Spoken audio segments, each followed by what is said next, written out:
Good morning, friends.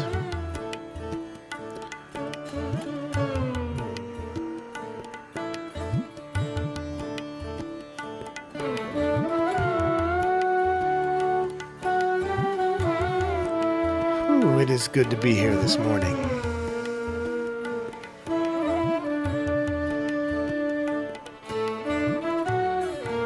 I think that works.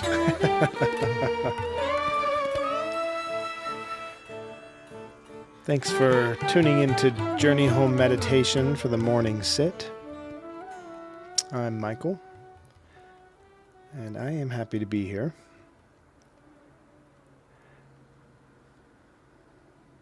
And it's hard to pin down today all the different directions that my thoughts have been going in my trying to sort of find where my heart wants to go. This morning I was listening to audio recordings of the poet Kabir through Wisdom of the Masters, I believe is the name of the podcast. It's a pretty great podcast where she collects all of these voices, right? All of these writings from different spiritual masters, different teachers, and she gives them voice on her podcast. I'm pretty sure it's called Wisdom of the Masters. At any rate, I was listening this morning in my morning meditation to the words of the poet Kabir, and it started to congeal this all these different thoughts that I was having into sort of a one place, right? Like into a focused path. That's what I'm looking for. There's some irony there. I couldn't focus on the idea of a focused path, but the words were, and I'm paraphrasing,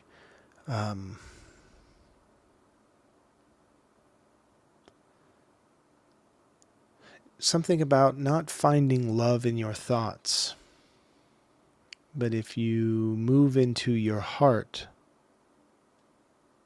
that's where you'll find the truth. Something along those lines. I actually jotted it down, but I set it down and walked away from it, so someone will find the precise quote or the precise translation. But I was thinking about that, and I've been having conversations with different friends recently, and the conversations have often revolved around us coming to a place where we didn't really know the right path forward, right? We don't know the decisions that we have to make, the choices that are in front of us. Even if they're not being offered to us externally, we get this sense that we start to doubt ourselves. We start to doubt our path that we're on. We start to look for little notches in the armor that will make the whole suit fall off, right? We start pulling the thread on the sweater, as it were. And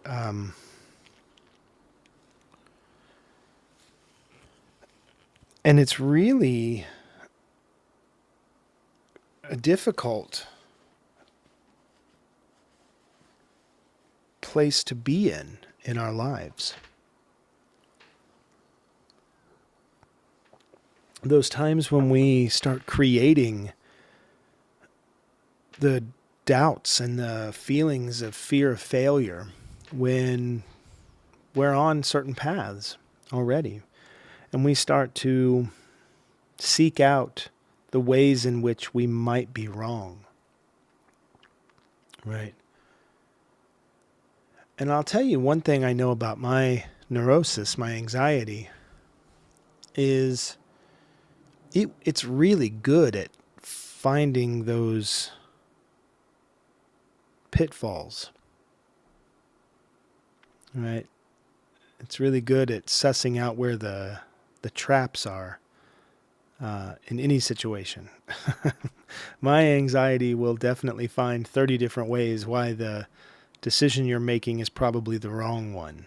And it begins with, do I make coffee or tea this morning? Do I have breakfast now, or do I fast until midday? Those those simple things are like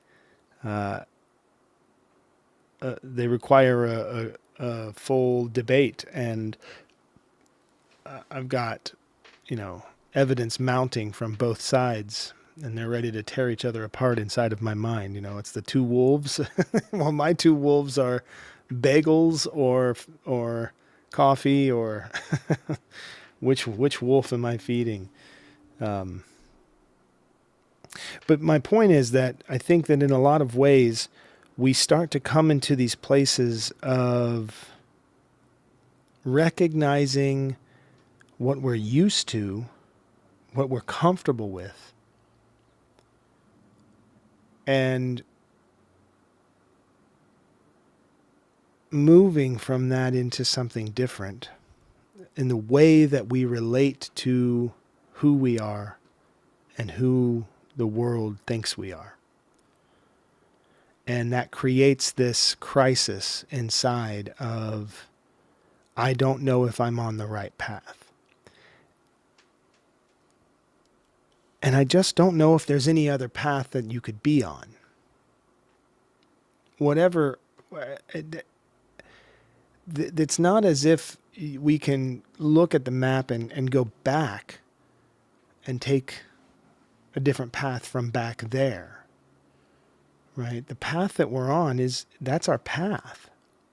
That's where we're at. And we've gotten here because of the best of possibilities for our existence. As biological creatures, the fact that we're sitting here having this biological experience, right? This body is moving. There's anxiety inside of this body. There's blood pumping through it. There's breath. All of these things is telling me that whatever I've done, it's gotten me here. It's gotten this body this far. So, okay, it by default has to have been the right path to get me to this moment.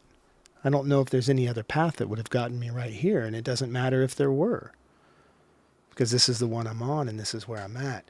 And I think the realizations that I don't actually have much choice in the matter is really profound for me. When I get to that place of understanding that this is the best possible place for me to be because it's where I am, and I can't be anywhere else but here. And if I try to be anywhere else but here in this moment, it leads to levels of suffering that I don't want to invite into my life anymore. If I'm regretting where I'm at, or I'm thinking about someplace else and being someplace else in my mind all the time, then I'm suffering, and in that suffering I am losing opportunities for this moment. Ram Dass called it the curriculum, right? Have you tried taking the curriculum? You're here in human school for a reason. And yeah, I was just talking with my buddy Chris about that last night, and that quote came up for us in conversation. And it's got to have truth. There's got to be truth there, that if I'm here, then this is where I'm meant to be. This is where the path has brought me. And there is no other path but this path that I'm standing on right now in this moment. Now, whether I go to the left or the right or the center, up or down, or I just sit perfectly still, I'm still going to end up where I'm meant to end up. So that means that all of those, divergences in the woods that I've come to, whether it's the road less traveled or not, it wasn't really a choice, because this is where I'm meant to be in this moment. So that means that whatever I'm doing next, if I just do it, if I just do the thing, if I just move with it. And of course that's a bit of a dodge, right? I mean, we are talking about, like, we do really have decisions that we make every day. At least we believe we do. Maybe this is part of the great delusion that we have. Part of the things that we're suffering from is this delusion that we are in control. But let's just presume for a moment that we do have to make these decisions, whether it's bagel or coffee, or whether it's quit my job and move to a monastery, or whether it's whatever it is. Honestly, we can keep going with examples, but I think we understand where this is going and where this is coming from. We think we have these big decisions to make, but we live in our head. And that's not where truth is going to be. That's not where love is going to be. I mean, it exists there, yes, but it doesn't come from there. I don't know if it even really happens there. I think we mistake fact and truth sometimes, and that's a scary quote. That's a scary thing to say, because people are going to want to twist that around. But truth is something way different than facts, because I can tell you the facts of something that happened, but that removes the different truths that are present. I can tell you the fact that two people were married, and then they decided not to be married, and they moved from the house that they shared into separate houses, and those are the facts. But that doesn't say all of the stories, the turmoil, the fears, the liberations, the feelings of love, the feelings of loss. Those are the truths. Right? Those are the truths. The experience is the truth.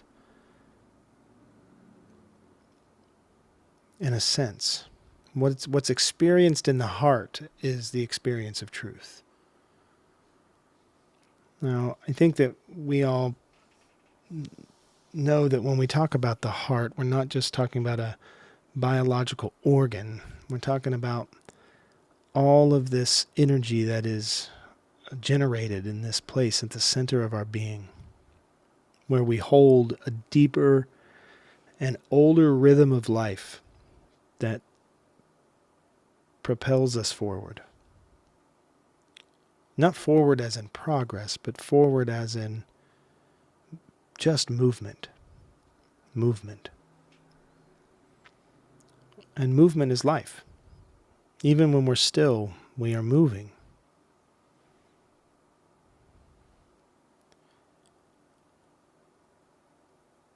Because we're alive. And so when we can sit and we can invite in that stillness, even with the acceptance of movement, and we go quiet, and we move from the rattling cage of our mind and out of the cacophony of senses of the body, and we go into that deeper space. This is when we find truth. We get into the heart. This is where the God concept exists. Right? This is a deeper truth. And I think this is why, maybe Bob Marley said, who feels it knows it.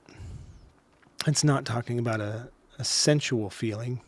It's not a sense of the body. It's this other type of feeling. And I think you know what I mean when I talk about those feelings. I don't know. Maybe you don't. Maybe it's all just the Tower of Babel, and we're not speaking any of the same language, but we just pretend that we are. But I don't think so. I think there is a language older than than thought.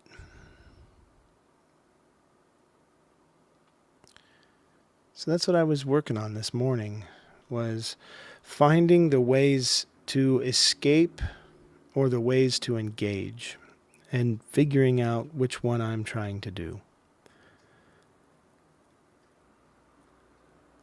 Kabir is a great mind for that.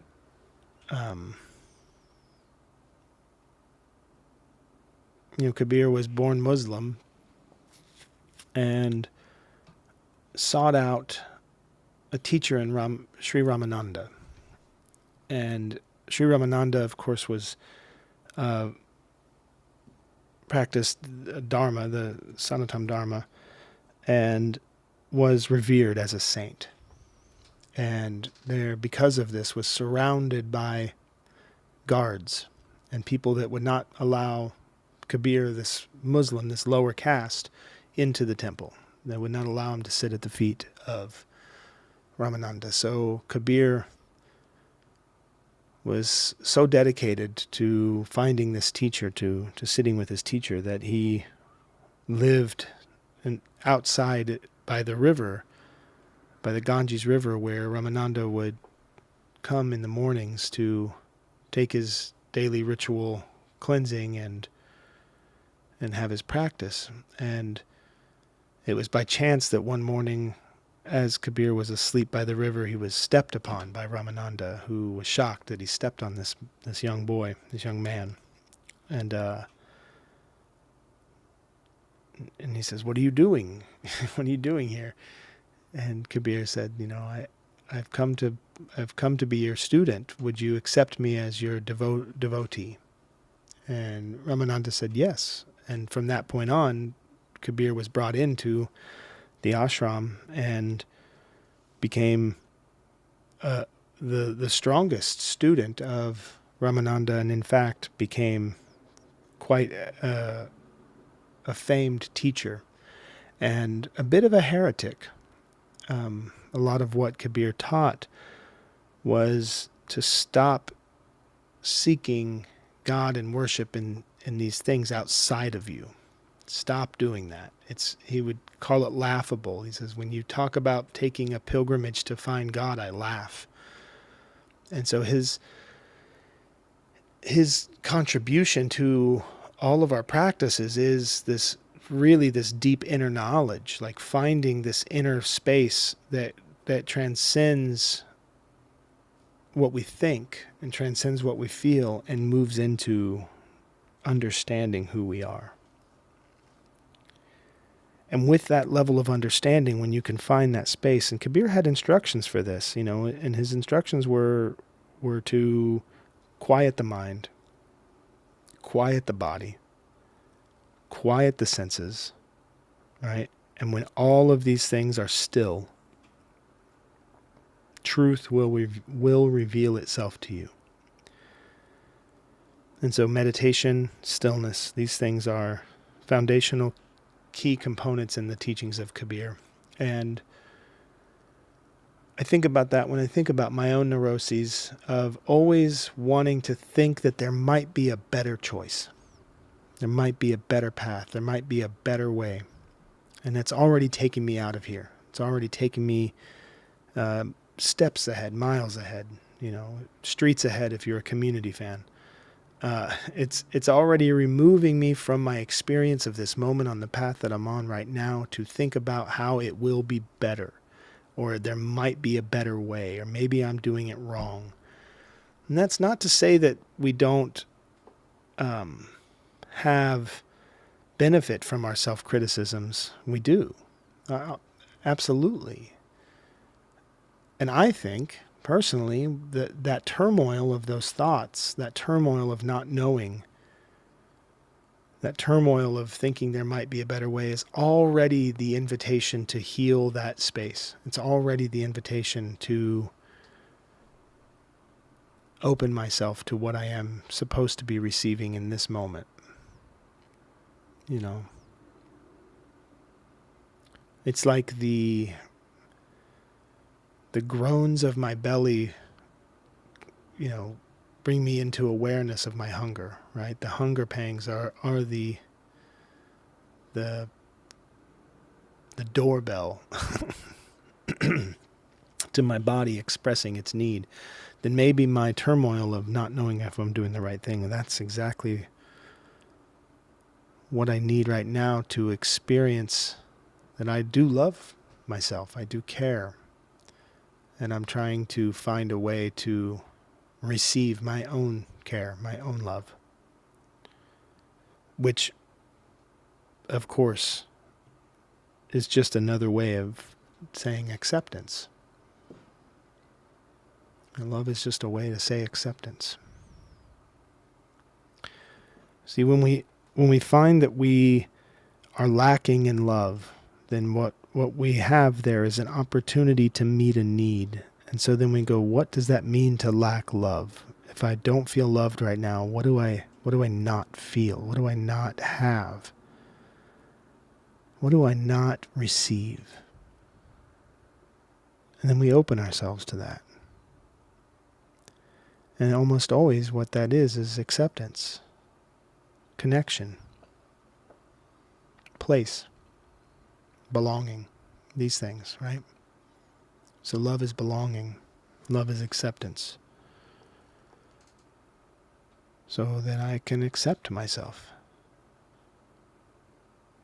I offer that in. And I receive love. But that doesn't exist outside of me. That doesn't exist as a consequence of the choices I make. That exists when I surrender to what it is that already is there. I surrender to it. I stop resisting. So those are my thoughts for today. Thanks so much for joining. I hope some of that was coherent. Let's take a few moments just to breathe together. I'm going to give us some backing sounds to help take us into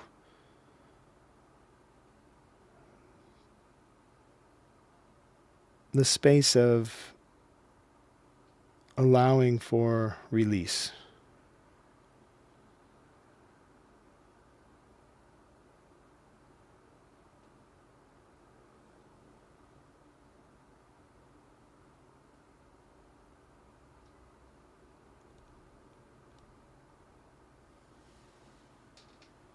So let's find ourselves moving into a place to accommodate our breath.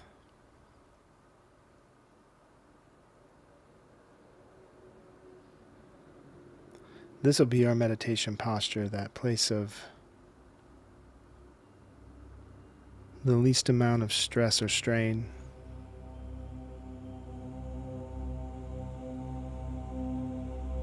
Straightening the spine as much as is comfortable. Placing your feet flat to the floor or crossing your legs in a comfortable position that doesn't bring stress or strain to your knees, your hips, your feet, your ankles. You can close the eyes gently, or if that's not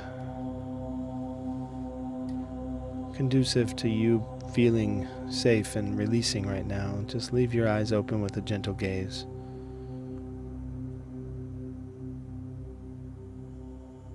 Let your hands rest gently on your lap, palms facing up. Let your shoulders drop. Shoulder blades come together just slightly in the back as we breathe in through our nose.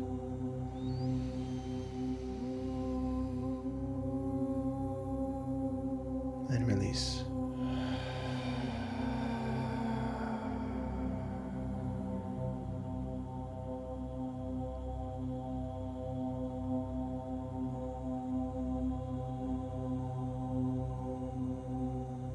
Follow every sensation in. Breathing in, feel what the breath does as it moves in through the nose, through the sinuses, down between the eyes, behind the face, through the throat, into the lungs as the diaphragm pulls downward to the bottom of the belly.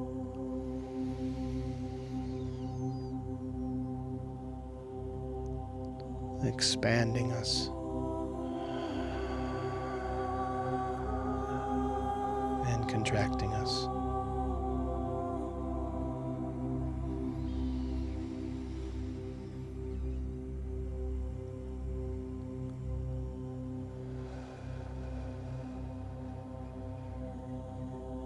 There is nowhere to go. Breathing in, expand.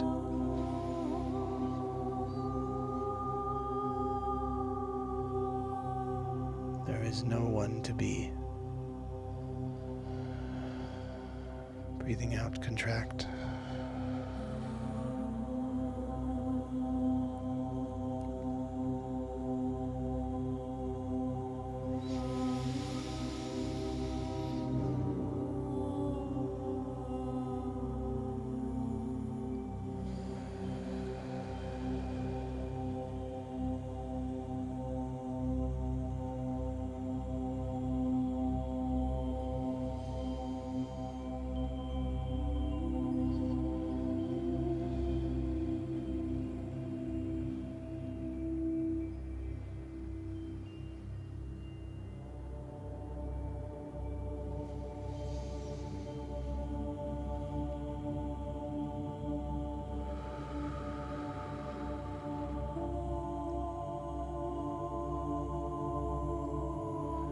Feel the opening in the back of your neck as the coolness covers your body. Stillness moves in.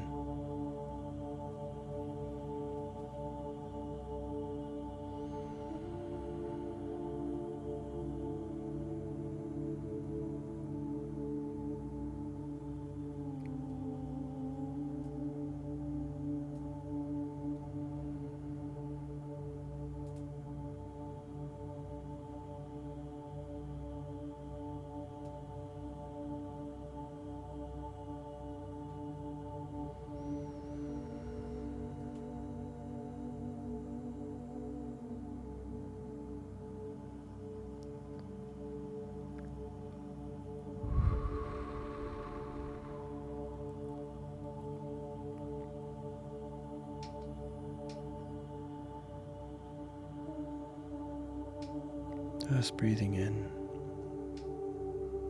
receiving, and expanding.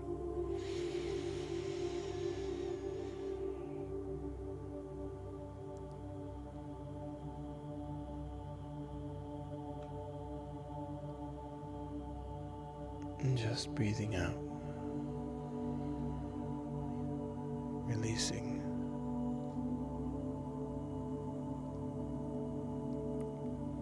Contracting.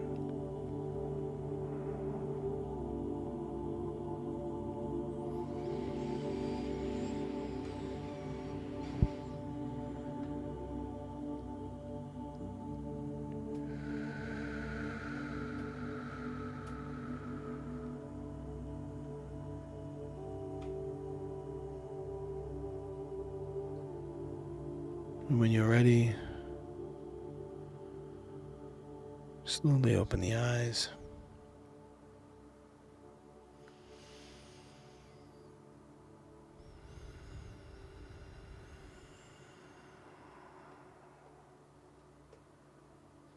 Bring your awareness of the breath into the awareness of each movement of the body.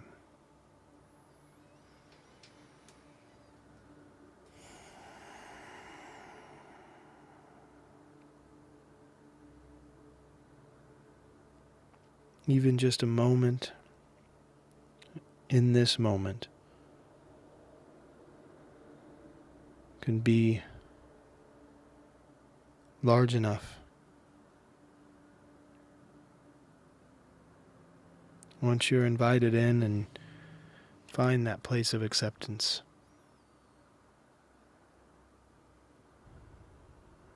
you find how vast you are.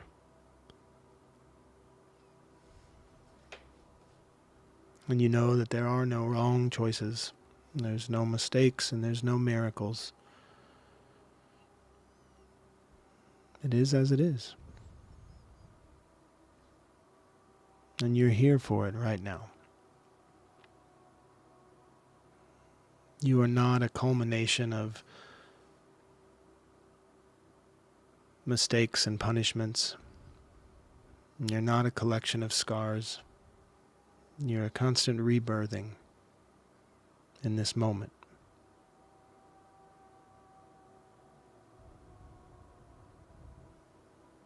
And you're just a breath away.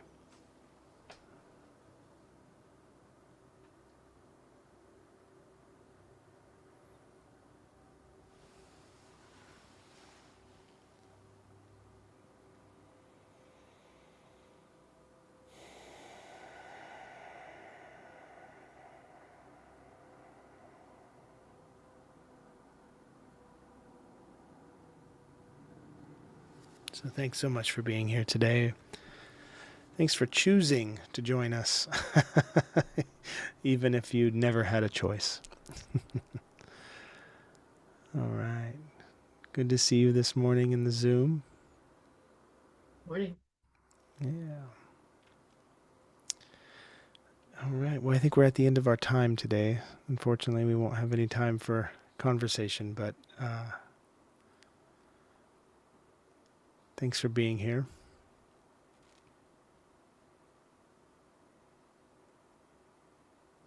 And I'll see everybody tomorrow morning. Adios.